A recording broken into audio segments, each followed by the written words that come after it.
कि केवल ब्रजभूषण सिंह के ऊपर अगर कोई हमला करता है तो उसको न्याय मिलना चाहिए। मैंने इस पे कहा है कि मैं कोर्ट में ही अपना जवाब दूंगा। एक महिला के सम्मान का विषय, और मैं इस पे अब बात इसलिए भी रखना चाहता। चंद्रशेखर आजाद पर आरोप लगाने वाली डॉक्टर रोहिणी घावरी क्या झूठी हैं? क्या जानबूझकर चंद्रशेखर आजाद को फंसाया जा रहा है? क्या भाजपा के इशारों पर, क्या आरएसएस के जरिए डॉक्टर रोहिणी घावरी चंद्रशेखर आजाद को बदनाम कर रही हैं? कई सवाल डॉक्टर रोहिणी घावरी पर उठे। रोहिणी से पूछा गया कि आप 2021 में क्या आपने आंखें बंद कर ली थी? क्या 2021 में आपने इस मुद्दे को क्यों नहीं उठाया? क्यों 2021 के बाद आप जागी और चंद्रशेखर आजाद पर आपने आरोपों की झड़ियां लगा दी? चंद्रशेखर आजाद पर आरोप लगाने के साथ साथ रोहिणी ने राष्ट्रीय महिला आयोग में शिकायत भी दर्ज करवाई।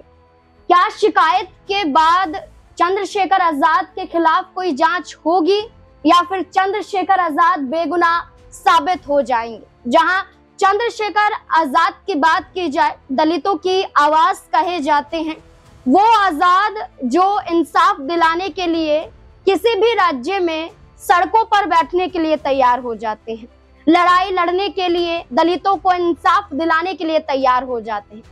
आज भी आजाद को न सिर्फ एक सांसद माना जाता है बल्कि किसी का भाई, किसी का बेटा भी माना जाता है। और आज चंद्रशेखर आजाद पर आरोपों की जो लाइनें, जो बौछार यहाँ पर देखी जा रही हैं, तो पूरा दलित समाज चंद्रशेखर आजाद के समर्थन में आ गया है। अब महिला आयोग में भी क्या बेनकाब रोहिणी घावरी हो जाएंगी?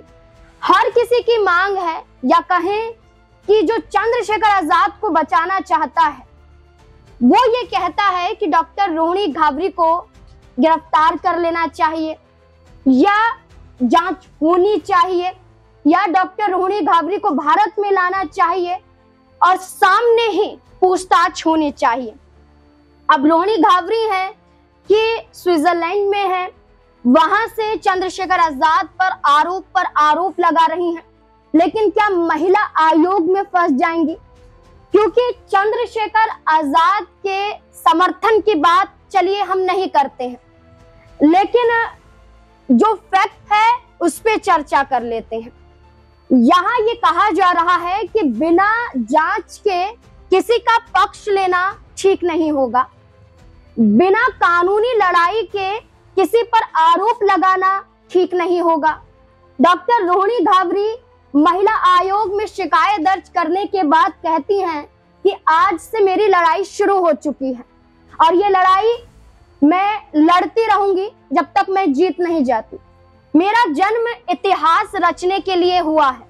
ये शब्द रोहिणी घावरी के हैं, जो खुद को बताती है अम्बेडकरवादी, जो खुद को बताती है दलितों की आवाज उठाने वाली, जो कहती हैं कि चंद्रशेखर आजाद के साथ मिलकर लड़ाई मैंने भी लड़ी, लेकिन चंद्रशेखर आजाद ने दलित महिलाओं का इस्तेमाल किया, शोषण किया, और जब उनके लिए वो किसी काम नहीं आ रही है तो अब उन्हें छोड़ दिया है। ये आरोप रोहिणी घावरी का है, लगातार लगा रही है।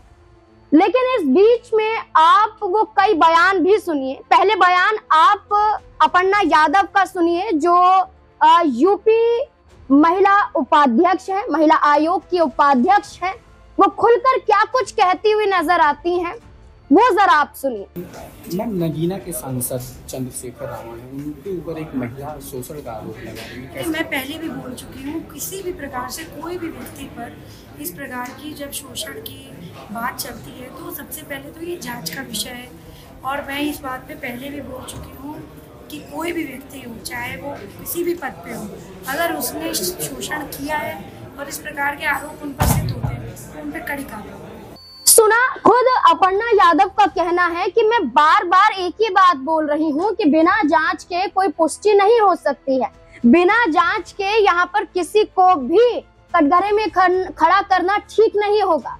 लेकिन जहां अपर्णा यादव ने ये कहा तो वहीं खुद चंद्रशेखर आजाद ने भी महिला सम्मान की बात की है और महिला सम्मान का जिक्र करते हुए वो क्या कुछ अपनी सफाई में कह रहे हैं ये भी देखिए। से मिलने के लिए भी जाऊंगा। सर, आप एक आरोप लगा है छेड़खानी का, क्या कहते हैं? मैंने इस पे कहा है कि मैं कोर्ट में ही अपना जवाब दूंगा। एक महिला के सम्मान का विषय, और मैं इस पे अब बात इसलिए भी रखना चाहता, मीडिया के लोग बहरे दौड़ाई है, मैं कई बार इस पे कह चुका हूँ, फिर मीडिया के लोग। चंद्रशेखर आजाद ने कहा कि लड़ाई लड़ी तो जाएगी, मैं जवाब देने के लिए पीछे नहीं हट रहा हूँ, लेकिन मैं जवाब मीडिया के सामने या सार्वजनिक रूप से नहीं दूंगा, मैं जवाब कोर्ट में दूंगा, मैं लड़ाई कोर्ट में लड़ूंगा, ऐसा चंद्रशेखर आजाद का कहना है। लेकिन भाजपा के पूर्व सांसद बाहुबली नेता ब्रिजभूषण है कि दलितों की आवाज उठाने के लिए या कहें खुद को मसीहा बताने के लिए या ये बताने के लिए कि वो दलितों के बारे में सोचते हैं, उनकी पार्टी पिछड़े वर्गों के बारे में सोचती है, तो वो खुलकर डॉक्टर रोहिणी घावरी का समर्थन करते हुए चंद्रशेखर आजाद को कोर्ट में घसीटने तक की बात करते हैं। क्या इसी आधार पर रोहिणी घावरी को बीजेपी का एजेंट बताया जा रहा है?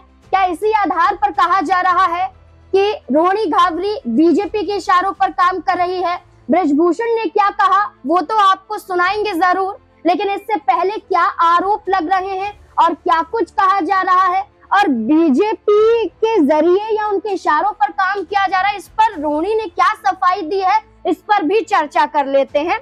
यहाँ पर लिखा है कि क्या रोहिणी घावरी बीजेपी से पैसे लेकर सांसद चंद्रशेखर आजाद के खिलाफ मोर्चा खोल चुकी हैं, खुद ने मांगा सबूत, ये यहाँ पर कहा जा रहा है। दरअसल पढ़ के बताएं तो इसमें लिखा है कि स्विट्जरलैंड में पीएचडी स्कॉलर इंदौर की डॉक्टर रोहिणी घावरी ने भीम आर्मी चीफ और उत्तर प्रदेश के नगीना से आजाद समाज पार्टी के सांसद चंद्रशेखर आजाद रावण के खिलाफ मोर्चा खोल रखा है। रोहिणी ने उन पर शादी का झांसा देकर दुष्कर्म करने का आरोप लगाया और इसकी शिकायत महिला आयोग तक पहुंचा दी है। हालांकि अब रोहिणी घावरी खुद सवालों के घेरों में है। सोशल मीडिया पर लोग आरोप लगा रहे हैं कि क्या वह भाजपा और आरएसएस के इशारों पर काम कर रही है। यहाँ तक कहा जा रहा है कि इसके बदले उन्हें बीजेपी से पैसे भी मिल रहे हैं। इन आरोपों का जवाब खुद रोहिणी ने अपनी सोशल मीडिया पोस्ट के जरिए दिया है। आपको बता दें कि रोहिणी घावरी जो लिखती हैं वो यहाँ पर लिखती हैं, पुराना पोस्ट है लेकिन इसमें ये कहती हैं कि ये लड़ाई मेरे आत्मसम्मान की है। जिस दिन ये साबित हो जाएगा कि मैंने बीजेपी या किसी अन्य पार्टी से पैसे लेकर ये सब किया है तो पूरा समाज मेरा बहिष्कार कर दे, मैं अपना चेहरा कभी किसी को नहीं दिखाऊंगी। इस पोस्ट पर सोशल मीडिया पर लोगों की मिली जुली प्रतिक्रिया तो आ रही है, लेकिन खास तौर पर देखा जाए तो चंद्रशेखर आजाद के समर्थन में बातें की जा रही हैं। आप खुद ही देखिए, जहां पर ये लिखा है कि ये लड़की आरएसएस और बीजेपी की एजेंट लगती है। ये वो प्रोग्राम है जिसमें चंद्रशेखर आजाद और रोहिणी घावरी को लेकर चर्चा की गई। इसमें जो दर्शक हमारे साथ जुड़े वो खुद ये कहते हैं कि बीजेपी की एजेंट लगती हैं। 2021 से क्या वो सो रही थी, 2025 में इसको याद आ रहा है। इसके अलावा यहाँ पर घावरी को लेकर आरोप लगाए जाते हैं कि जो स्कॉलरशिप है उन्हें वो कैसे मिली, किसकी पैरवी से मिली, ये भी जांच के घेरे में आना चाहिए। यहाँ आरोप लगाया जाता है कि एससी को एससी का नेता कहते हो, ओबीसी को ओबीसी का नेता कहते हो। यहाँ भाई चंद्रशेखर देश के नेता हैं जो हर वर्ग के पीड़ित के साथ खड़े होते हैं, ये कई दर्शक यहाँ पर कह रहे हैं। यहाँ आरोप लगाया जा रहा है उनकी स्कॉलरशिप को लेकर। ये कहा जा रहा है कि रोहिणी घावरी को 1 करोड़ की स्कॉलरशिप कैसे मिली, किसके कोटे से मिली, किसने कैसे दिलाई, ये भी जांच का विषय बन जाता है। एसटी कोटे से किसी और का हक मिला है क्या, यहाँ पर सवाल पूछे जा रहे हैं। कहा जा रहा है कि आरोप आपने लगा दिया लेकिन सवाल आपसे भी पूछे जाएंगे। आपने पहले कहा कि मैं चंद्रशेखर को भाई कहती थी और भाई कहकर संबोधित करती थी, उनका मान सम्मान करती थी, लेकिन यही रोहिणी उनके प्यार में पड़ गई और अब आरोप लगाती हैं कि चंद्रशेखर आजाद ने उन्हें धोखा दिया। सवाल उनके ही जवाब से निकल रहे हैं और दर्शक लगातार पूछ रहे हैं। कहती हैं कि जो उनकी पार्टी के कई जो वफादार थे वो मेरे भी वफादार हो गए थे जब चंद्रशेखर आजाद के साथ में रिश्ते में आए। चंद्रशेखर आजाद से जुड़ी हुई हर बात उनके वफादार मुझे बताते थे, हर बात मुझे पता थी, लेकिन उसके बावजूद आप कहती हैं कि मुझे एक अंधेरे में रखा गया।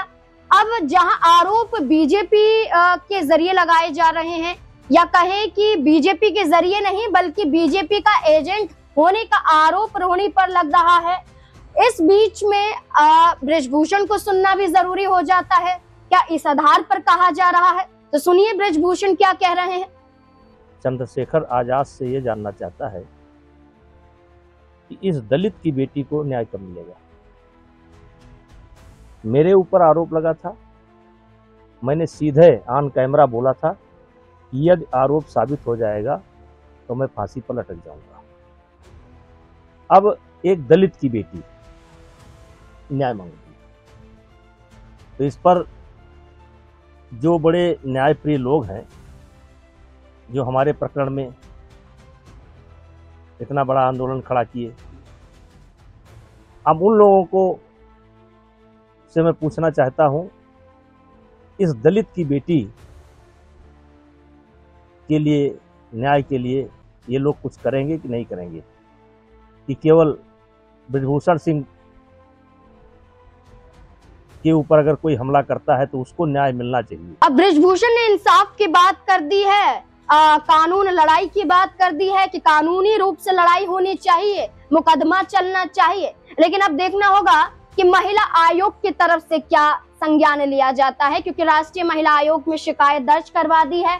अपर्णा यादव के जरिए ये भी कहा गया है कि शिकायत के बारे में उन्हें कोई जानकारी नहीं मिली है, ना ही शिकायत को लेकर कोई पुष्टि हुई है। शिकायत किस आधार पर दर्ज करवाई गई है, सिर्फ बृजभूषण है या कई और लोगों के नाम शामिल हैं? क्या आपने अपनी ही शिकायत दर्ज करवाई है या उन महिलाओं का भी जिक्र किया है जिनका बखान आप पोस्ट के जरिए कर रही हैं? तो ये तमाम सवाल रोहिणी घावरी से पूछे जा रहे हैं और महिला आयोग के जरिए अभी तक कोई कदम नहीं उठाया गया। 23 जून को शिकायत दर्ज करवाई गई थी, 27 जून हो गया है, यानी कि क्या इस मामले में देखा जाए तो रोहिणी घावरी सिर्फ चंद्रशेखर आजाद की छवि को ही तार तार करना चाहती थी। इस पूरे मुद्दे को लेकर अब आपको क्या लगता है, अपनी राय कमेंट सेक्शन में जरूर दें। देखते रहे SPN9 न्यूज। धन्यवाद।